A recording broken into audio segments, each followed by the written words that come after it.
Pasti sering banget lihat logo ini di berbagai produk kan? Tapi pernah kepikiran nggak sih sebenarnya ada sistem apa di baliknya?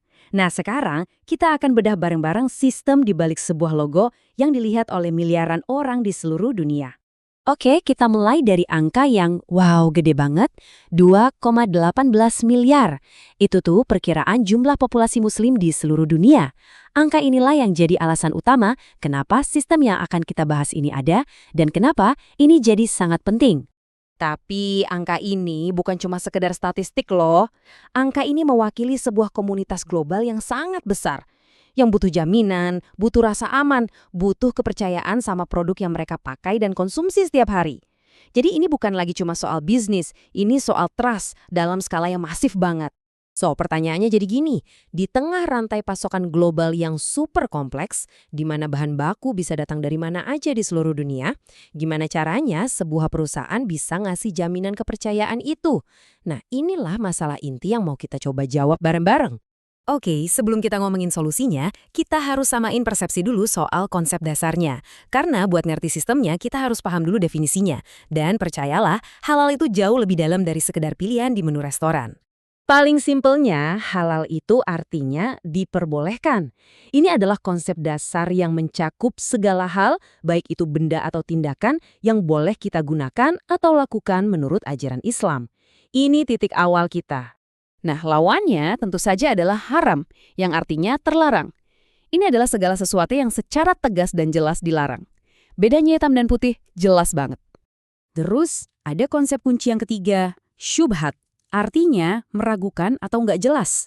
Inilah area abu-abu di antara halal dan haram. Nah, justru keraguan dan ketidakpastian inilah yang jadi musuh utama yang mau dihilangkan oleh sebuah sistem jaminan yang formal. Nah, ini prinsip dasar yang penting banget buat kita pahami. Sederhananya gini, untuk benda kayak makanan atau barang, hukum asalnya itu boleh, alias halal, kecuali kalau ada aturan yang jelas-jelas melarangnya. Prinsip semua boleh sampai ada yang melarang, inilah yang jadi fondasi buat proses sertifikasi. Dan biar kebayang sedetail apa sih peraturannya, coba lihat konsep tentang najis atau kenajisan ini. Ada level-levelnya loh, ada yang berat, sedang, sama ringan. Masing-masing punya cara pembersihan yang spesifik banget. Ini bukan cuma soal bersih secara fisik, tapi juga suci secara ritual. Ini nunjukin betapa detailnya aturan main yang harus diikuti. Jadi pertanyaan logisnya sekarang, gimana caranya pabrik modern bisa ngejaga kepatuhan sama aturan yang sedetil ini? Setiap hari, buat setiap produk yang keluar dari pabrik di semua lini produksi. Cek sekali-sekali jelas nggak bakal cukup kan? Jawabannya, simple tapi ngena banget. Bukan dengan inspeksi dadakan, bukan sekedar selembar sertifikat, tapi dengan sebuah sistem. Sistem yang berjalan terus-menerus dan terintegrasi. Nah, inilah dia yang kita sebut sistem jaminan halal, atau sering disingkat SJH. Inilah kerangka kerja yang emang dirancang khusus untuk membangun, menerapkan, dan yang paling penting, menjaga kepercayaan itu secara konsisten. Tujuan utamanya, ya seperti yang tertulis di sini, adalah pendekatan sistematis untuk memastikan produk halal itu konsisten. Biar gampang coba bayangin aja sistem ini kayak sistem manajemen mutu lainnya, mungkin Anda pernah dengar ISO 9001, mirip tapi fokusnya spesifik untuk memenuhi kriteria halal. Oke, sekarang kita bongkar dalemannya sedikit yuk. Gimana sih sistem ini dibangun? Karena ini bukan cuma soal dokumen di atas kertas, tapi ini soal sistem yang hidup di dalam perusahaan, yang dijalankan oleh orang-orang, dan diatur oleh proses yang jelas.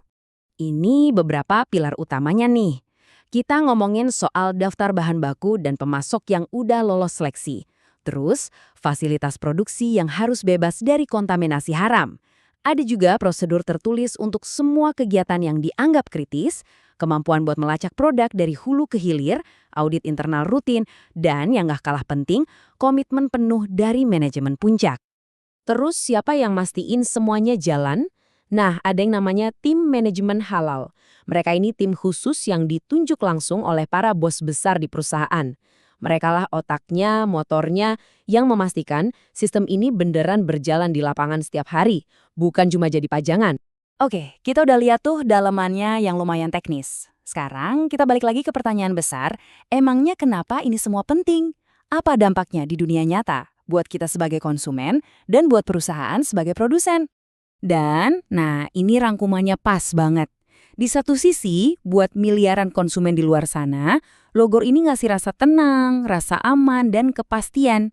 Di sisi lain, buat perusahaan, sistem ini adalah kunci buat membuka pintu ke pasar global yang gede banget dan loyal. Ini tuh solusi yang sama-sama menguntungkan. Jadi, poin intinya begini. Sistem jaminan halal ini pada dasarnya adalah sebuah arsitektur kepercayaan berskala global. Dan ini membawa kita ke sebuah pertanyaan terakhir. Coba deh pikirin, sistem kepercayaan global apa lagi, entah itu label organik, fair trade, atau yang lain, yang mungkin tanpa kita sadari, diam-diam ikut ngebentuk dunia dan produk-produk yang kita gunakan setiap hari.